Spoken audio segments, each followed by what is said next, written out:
은혜로운 찬양 감사드립니다. 오늘 우리가 함께 읽은 말씀을 중심으로 정말 지혜로워져야 하는 이유, 이런 제목으로 함께 말씀을 나누도록 하겠습니다. 아주 오래된 식당에 가보면 간판이나 문 앞에 이렇게 써 있는 것을 보게 됩니다. 신스 1970년에 시작했다는 이야기입니다. 아주 오랜 역사가 있다는 뜻이죠. 그 역사 안에 많은 굴곡들이 있었다는 것을 의미하고 많은 어려움들이 있었다는 것을 의미합니다. 그럼에도 불구하고 잘 견디면서 잘 극복하면서 오늘까지 이르게 되었다는 것, 그것이 저 작은 문구 안에 포함되어 있습니다. 오랫동안 유지한다는 것은 굉장히 위대한 일입니다. 왜냐하면 오랜 세월을 견디어낸 것이고 그렇게 견디기 위해서 굉장히 성실하게 살아온 것을 의미합니다. 계속 노력해온 것입니다. 그리고 무엇보다 오랜 세월 지혜를 잃지 않고 지혜롭게 견디어온 것을 말합니다. 많은 변화들이 있었을 것입니다. 많은 외적인 내적인 상황의 어려움들이 있었을 것입니다. 그때마다 잘 개발하고 잘 유지하면서 정말 지혜롭게 오늘까지 이른 것이 저 작은 숫자를 나타내는 문구 안에 있습니다. 오늘 식당 이야기로 말씀을 시작하고 있는데요. 어찌 보면 식당은 날마다 심판을 받는 곳, 이렇게 생각이 듭니다. 어느 정도 예상을 하고 기대한 손님들의 마음을 즐겁게 해야 하고 만족을 주어야 하는 책임과 사명을 가지고 있는 것이 식당들의 운명인 것 같습니다. 손님들의 기대와 그들의 마음에 흡족하지 못했을 때에는 크고 작은 심판들이 내려집니다. 사람들은 평가하고 판단하고 소문을 냅니다. 그리고 요즘은 인터넷을 통해서 각 개개인들의 심판의 내용들이 급속하게 퍼져 나아갑니다. 오랜 역사를 유지한다는 것은 이렇게 어찌 보면 날마다 개인들의 심판들을 지혜롭게 극복했다는 것을 말할 수 있습니다. 그리고 그때마다 더 성실하게 지혜롭게 노력하며 정진하며 오늘에 이르렀다는 것을 우리가 생각해 볼 수 있어요. 악평의 심판이 아니라 칭찬의 심판이 더해지면서 그렇게 세월을 견디어 오게 됩니다. 모든 식당들은 이처럼 매 순간 심판대 앞에 서 있습니다. 안타깝게도 그 심판이 망하게 할 수도 있지만 흥하게 할 수도 있습니다. 지혜롭고 성실하고 인내하며 흥하게 되는가, 아니면 그 반대의 길을 가게 되는가. 오늘 심판에 대해서 말씀을 드리는데요. 심판과 연관되는 단어가 어떤 단어가 있을까 생각해 보면 제 머릿속에는 성실, 지혜, 인내, 이런 단어들이 연관이 됩니다. 심판은 이런 단어들과 함께 가는 것 같아요. 진정한 지혜는 성실과 함께 가게 되고 인내로 맺어지게 됩니다. 그리고 진정한 성실은 지혜를 만들어내게 되고 인내를 통해서 좋은 열매를 만들어내게 됩니다. 세상의 이치가 그렇고 자연의 이치가 그렇고 신앙의 이치가 그렇습니다. 성실과 지혜와 인내가 심판을 준비하는 모습으로 함께 일구어가는 것이 신앙의 모습이고 믿음의 모습이고 삶의 모습입니다. 기독교의 신앙은 분명하게 심판을 말합니다. 물론 오늘 식당에 대해서 예를 든 것처럼 현재적인 심판, 흥하고 망하는 심판, 그것이 우리 그리스도인들의 현재의 삶에도 분명히 임하기도 하겠지만 그것을 넘어서 우리 그리스도인들이 준비하고 있는 심판은 궁극적인 미래에 벌어지고 있는 영원한 심판일 것입니다. 심판의 날을 성실과 인내와 지혜로 만들어진 기대와 소망 가운데 사모하며 기다릴 것인가, 아니면 심판의 날을 두려움으로 맞이하게 될 것인가. 오늘 말씀을 통해서 우리에게 은혜가 되고 또 도전이 되는 시간이 되시기를 주님의 이름으로 축복합니다. 첫 번째 말씀은요, 심판은 모든 사람들에게 임합니다. 자연의 이치에는 심판이 있습니다. 물론 심판의 의미가 다를 수 있습니다. 피고 지는 것이 심판일 수 있고, 잠시 흥해 보이고 잠시 잘하고 잠시 패하고 잠시 넘어지는 심판도 있을 수 있지만, 아주 오랫동안 그리고 영원히 임하는 심판도 있습니다.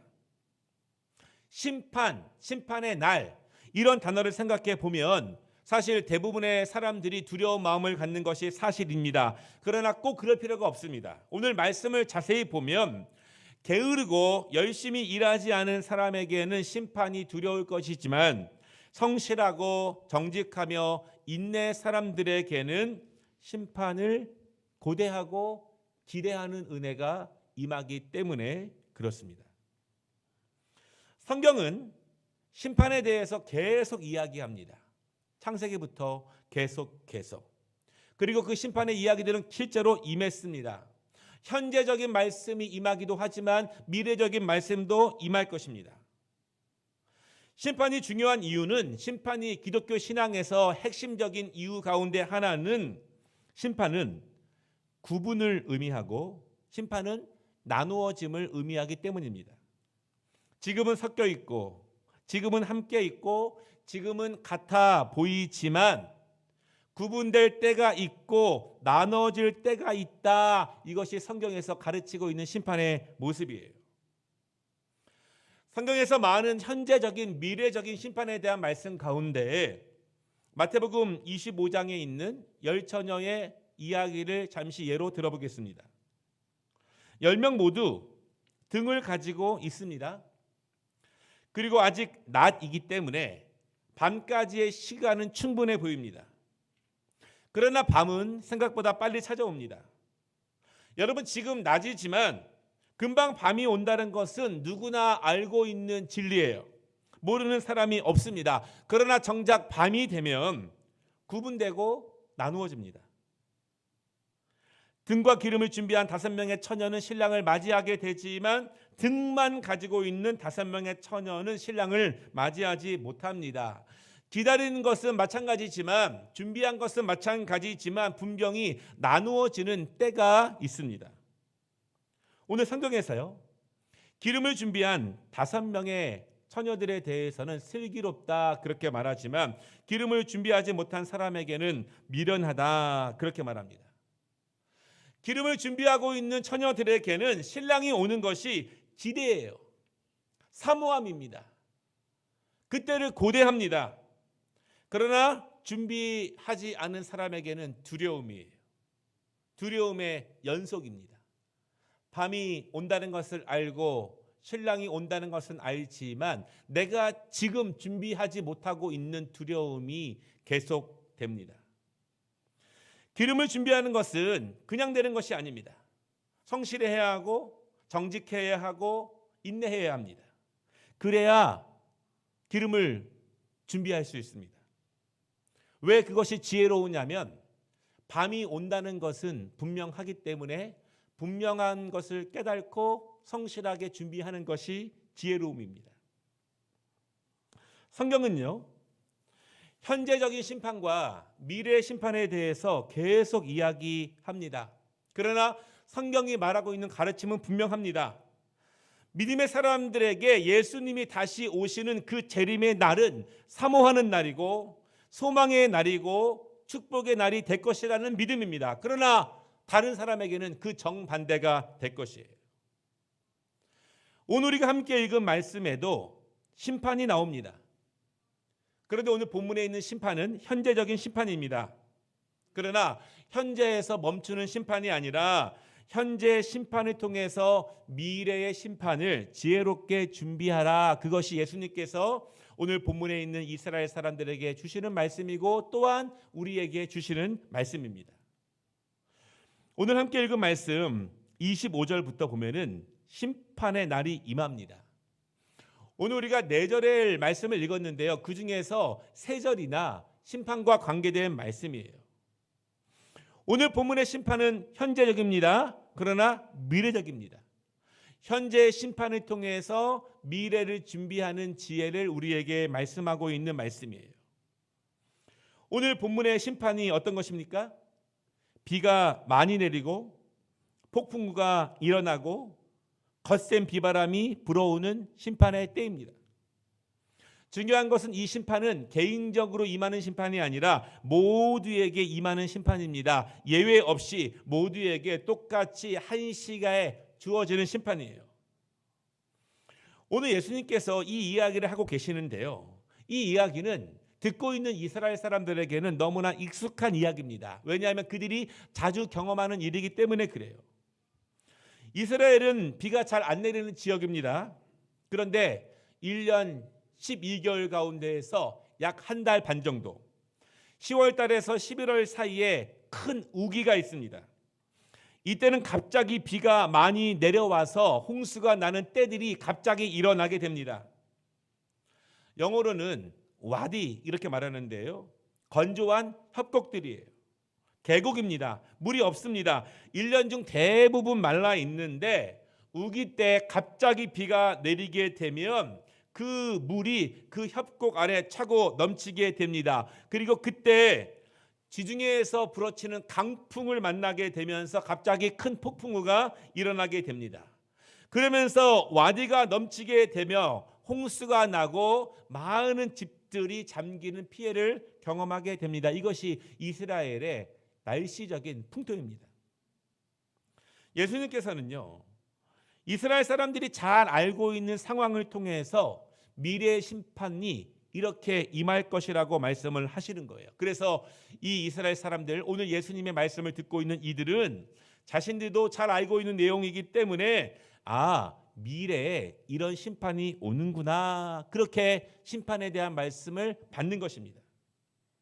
이스라엘 사람들은 우기에 몰아치는 폭풍우가 얼마나 무서운지를 압니다.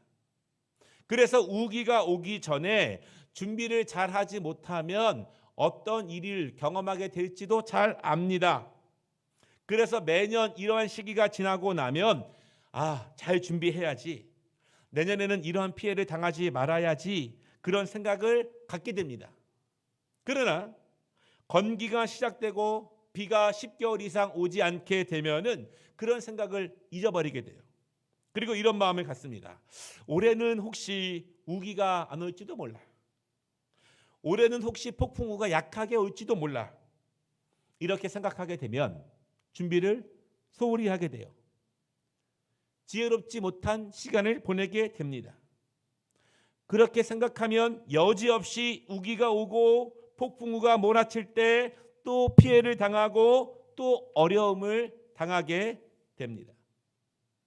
분명한 것은 심판이 있다는 것입니다. 현재의 심판을 통해서 미래의 심판을 준비하는 것입니다. 이것이 예수님의 가르침이에요. 그래서 주님이 말씀하시기를 예수님을 잘 믿고 말씀을 잘 따르고 말씀대로 순종하며 잘 살아라. 이것은 사실 하나님을 위한 말씀이기도 하지만 우리를 위한 말씀입니다. 우리를 준비시키시고 우리를 심판날에 강건하시기 위한 하나님이 우리를 위해서 주신 말씀이에요. 우리를 살리기 위한 이 말씀, 우리를 구분시키시기 위한 이 말씀을 통해서 지혜롭게 그날을 준비하시기를 주님의 이름으로 축복합니다. 두 번째 말씀은요, 집을 짓는다는 것은 어떤 의미인가? 오늘 본문에 두 가지의 집이 나옵니다. 중요한 것은 때가 되면 구분된다는 것입니다. 때가 되면 나뉘어지는 시간이 분명히 옵니다. 평소에는 잘 모르지만, 비슷해 보이지만, 1년 10개월 이상 같아 보이지만 그 시간이 되면 완전히 다른 길로 가는 시간이 반드시 찾아옵니다. 반석 위에 집을 짓습니다. 반석 위에 집을 짓는다, 이렇게 생각할 때 이 말 자체에 큰 결단과 큰 의지가 포함되어 있습니다. 24절에 보면은요, 반석 위에 지은, 25절에 반석 위에 놓은. 여러분, 이 두 가지의 단어는 원어적으로 보면 임시적으로 즉흥적으로 짧은 시간 동안 집을 짓는 것이 아니라 의식적으로 결단하면서 집을 짓기 시작한다, 그런 뜻이 담겨져 있습니다. 왜냐하면 여러분, 반석 위에 집을 짓는다는 것 그 자체의 결단이 매우 어려운 일입니다. 많은 고생과 어려움이 충분히 예상되는 일이에요. 쉽지 않은 과정이라는 것이 분명합니다. 웬만한 사람은 잘 안 하라고 하는 일임이 분명해요. 그것을 뻔히 알면서도 반석 위에 집을 짓기 시작하는 것, 땅을 파기 시작하는 것, 그것은 굉장히 강한 결단과 의지가 잠시가 아니라 굉장히 오랫동안 연속적으로 유지되는 상태를 말하는 것, 그것이 반석 위에 집을 짓는 모습입니다. 그럼 왜 그들은 그런 결단을 할까요? 고생이 뻔한 길인데, 힘든 길인데, 어려운 길인데 왜 고생이 뻔해 보이는 그 길을 왜 갈까요? 그것은 지금이야 괜찮지만 우기가 오면, 지중해에서 강한 바람이 몰아쳐서 강한 비와 결합되어서 협곡을 채우고 홍수가 넘쳐나면 모든 집들이 다 떠내려 갈 것을 분명히 알기 때문입니다. 과거의 슬픈 경험을 가지고 홍수가 나서 집이 무너지고 오랜 시간 아픈 경험이 있기 때문에 이제는 그것을 반복하지 않겠다는 굳은 결의를 가지고 두꺼운 반석을 깨며 집을 세웁니다. 그렇게 집을 세워가는 것이에요. 10개월 이상 평안해 보일 수 있지만 우기가 몰아치게 되면 짧은 시간 동안 모든 것이 나뉘어지고 구분되어진다는 분명한 말씀을 믿고 소망하며 반석 위를 오늘도 깨트려 나아가는 것입니다. 오늘 그래서 예수님께서는요, 반석 위에 집을 세우는 자들을 지혜롭다 이렇게 말합니다. 우리가 보통 기도할 때 하나님의 지혜를 구하고 지혜로움을 구할 때가 있습니다. 그러나 우리가 구하는 지혜로움이 굉장히 애매모호하거나 추상적일 수 있어요. 오늘 말씀에 있는 지혜로움, 그것을 네 가지로 한번 생각을 해보았습니다. 첫 번째 지혜로움은요, 지혜롭다는 것은 창조적인 사고를 의미합니다. 매년 우기가 찾아오면 사람들은 감당할 수 없는 어려움과 슬픔을 경험하게 됩니다. 자연의 이치이니까 그냥 그 고난을 당해야 하는가, 또 감수하면 되는 것인가, 아니면 아무리 자연의 이치이지만 그것을 극복하기 위한 길을 찾아야 하는가, 그렇게 고민하고 그렇게 연구하고 그렇게 노력하며 만들어낸 창조적 사고의 결과로 반석 위에 집을 짓는 것입니다. 우리는 지금 어려운 시간을 보내고 있습니다. 힘든 시간들이 각각에게 있을 수 있습니다. 이때 정말 우리에게 필요한 기도의 제목은 성령님께서 우리에게 창조적인 사고를 할 수 있는 은혜를 구하는 것입니다. 내 힘과 능력으로 넘어설 수 없고 열 수 없는 그 길, 넘어갈 수 없는 그 강들을 건널 수 있는 창조적인 지혜를 하나님께서 허락해 주시기를 기도하는 이 시간이 되기를 원합니다. 두 번째, 지혜롭다는 것은요, 반성적인 성찰이에요. 누구나 실수가 있습니다. 누구나 실패가 있어요. 나의 연약함과 나의 부족함 때문에 넘어질 때가 있고 또한 실패할 때가 있습니다. 그러나 외적인 힘과 어떤 상황들, 거대한 물결들, 자연적인 어떤 재해들, 내가 감당할 수 없는 무엇 때문에 우리는 고통과 아픔을 경험할 수 있습니다. 그러나 중요한 것은 그러한 상황들을 어떻게 대하는가, 이것입니다. 그리고 그 이후에는 무엇이 달라지는가, 이것입니다. 또 반복되어질 것인가, 아니면 다음에는 좀 변화될 것인가, 다음에는 조금 더 나아지고 조금 더 나아질 것인가. 지혜로움은 갑자기 하늘에서 뚝 떨어지는 것이 아닙니다. 대부분의 지혜로움은 반성적인 성찰과 자기 자신과 주변을 되돌아보는 성찰을 통해서 지혜가 얻어지게 돼요. 우리의 깊은 기도를 통해서 깊은 말씀을 묵상하면서 내가 비춰 돌아보지 못한 것들을 성령께서 가르쳐 주시고 깨닫게 해주시고 또한 그것을 알게 해 주십니다. 그리고 그 위에 이제 반석 위에 집을 짓기 시작합니다. 고달픈 과정이라는 것을 알면서도 매해 경험한 슬픔과 어려움들을 이기며 그 위에 강건한 집을 짓는 것입니다. 세 번째 지혜롭다는 것은요, 바르게 들었기에 행하는 것입니다. 듣지 못한 상태에서 지혜로움을 창조하는 것은 아주 어려운 일입니다. 대부분의 지혜로움은요, 우리가 무엇인가를 읽고 경험하고 느끼는 직접 간접적인 것을 통해서 지혜가 싹이 나기 시작하는 거예요. 완전히 무에서 거대한 지혜의 열매가 나타나지 않습니다. 수많은 토양들 위에서 작은 지혜의 싹이 자라나기 시작해요. 오늘 예수님께서 말씀을 하고 계십니다. 오늘 말씀의 시작을 이렇게 합니다. 누구든지 나의 이 말을 듣고 행하는 자는, 바르게 듣는 것이 지혜로운 첫걸음입니다. 오늘 예수님이 말씀하실 때 그들은 들었습니다. 그러나 단순히 듣기만 하면 지혜로운 것인가? 그렇지 않습니다. 바르고 듣고 행하는 자는, 이렇게 말씀하고 계세요.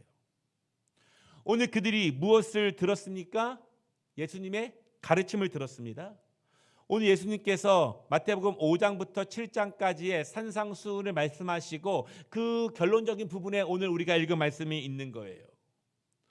천국의 말씀, 세상과 구분되는 하나님의 시각, 예수를 믿는 사람들이 마땅히 따라가야 하는 그것, 거슬러 올라가는 것처럼 이 땅의 물결의 흐름대로 흘러내려가는 것이 아니라 그것을 거슬러 올라가는 말씀, 그 말씀을 듣고 바르게 듣고 그것을 행하며 살아가는 사람, 그것이 지혜로움이라고 말씀을 하십니다. 네 번째 지혜롭다는 것은 영적인 통찰력입니다. 오늘 예수님께서 이 말씀을 하시는 이유가 무엇일까요? 이 말씀을 들은 다음에 말씀을 들은 사람들이 무엇을 해야 할까요? 듣고 나서 다 반석 위에 올라가서 땅을 파기 시작하면 그것이 주님이 이 말씀을 하신 궁극적인 결론일까요? 그렇지 않아요. 오늘 26절에 보면은 나의 이 말을 듣고 행하지 아니하는 자는, 왜 반석 위에 집을 지어야 하는지 그 본래의 의미와 예수님의 가르침의 영적인 통찰력을 갖지 못하면 반석 위에 집을 지을 수 없습니다. 이 말씀은 현재적인 강건한 성실의 인내의 집을 지으라는 말씀이에요. 그러나 분명히 그 집을 통해서 영원한 우리의 신앙, 영원한 삶, 영원한 생명을 위한 그 반석 위에 집을 지으라는 것입니다. 현재도 우리는 그렇게 살아가야 하지만 영원한 생명과 영원한 우리의 강건함을 위해서 반석 위에 집을 지으라는 것이 주님께서 우리에게 하시는 말씀이에요. 그래야 현재적인 폭풍우가 몰아칠 때 우리는 강건할 수 있고, 그래야 영적인 실제 주님이 다시 오시는 심판의 날이 임했을 때 그 심판의 날이 우리에게 두려운 것이 아니라 우리에게 강건함을 선사하는 심판의 날이 되기 때문에 그렇습니다. 말씀을 마치겠습니다.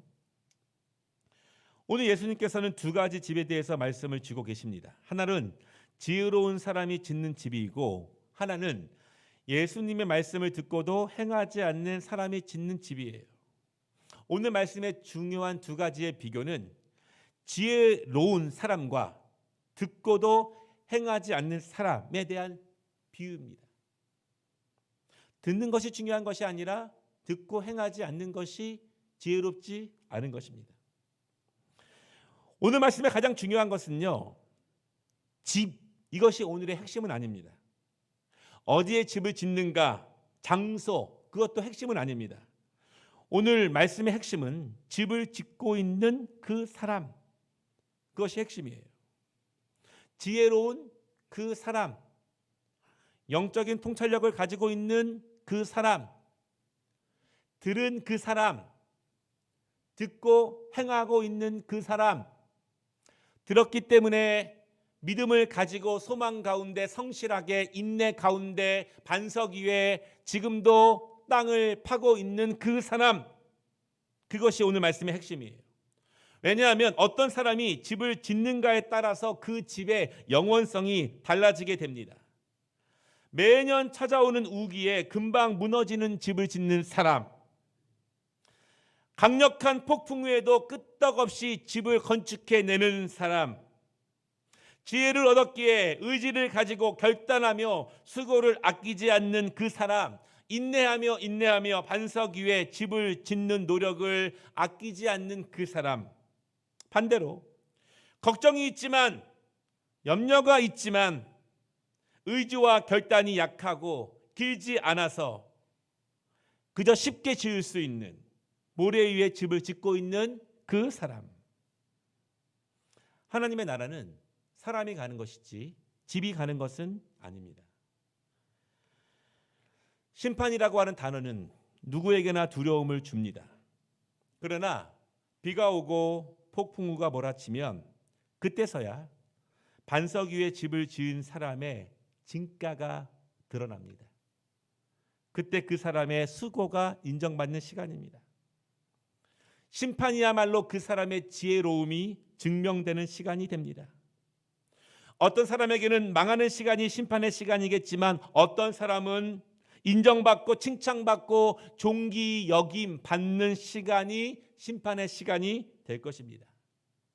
우리가 정말 지혜로워야 하는 그 이유입니다. 지금 힘들고 어려운 시간이 분명하지만 곧 밤이 올 것은 분명합니다. 곧 비가 올 것도 분명합니다. 바른 말씀 듣기와 바른 말씀 행함을 통해서 심판을 기쁨으로 기대하는, 기다릴 수 있는 우리 아름다운 교회 모든 성도들이 되시기를 주님의 이름으로 축복합니다. 은혜로우신 주님,